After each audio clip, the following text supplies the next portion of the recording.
রাখো।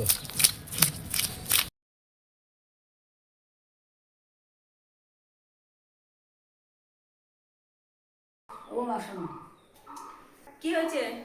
বেটা তত বড় পাথর মাছ আনলেও চালিয়ে রাখলে ভালো লাগবে।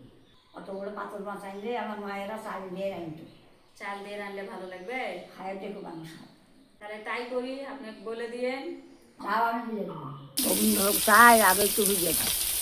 8 ঘন্টা পর থাকে ছিল। ওইটা আলুও কুচে দাও। কড়াই বসিয়ে তেল গরম করো।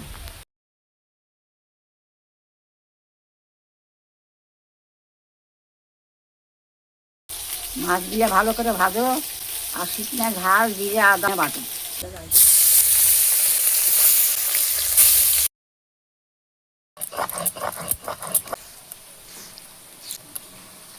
মাছ ভাজা হয়ে মাথাটা তেলে দিত, শুকনো ঝাল, তেজপাতা আর জিরা পোড়াই।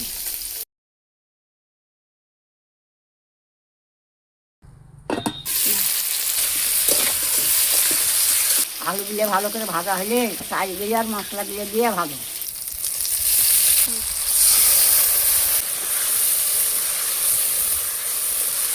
অনেক বড় মাছ, চাল পাতে খেতে ভালো লাগবে। বাংলাদেশে আমার মায়েরা এরকম করে রাঁধবে। অল্প করে জল দাও, যেন টল পেলে ঝোল না হয়।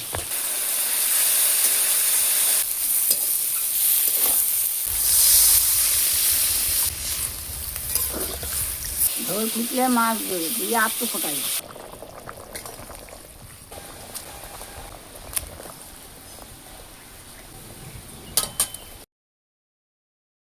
গরম মশলার বাটা দিয়ে নামাই।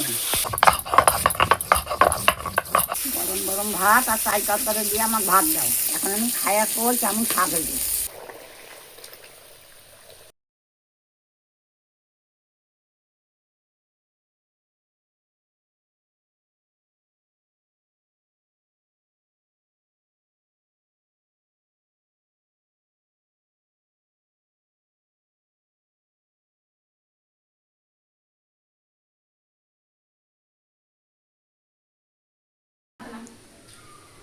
কাতলা মাছের চাল তরকারি সেই সেই টেস্ট। স্বাদ।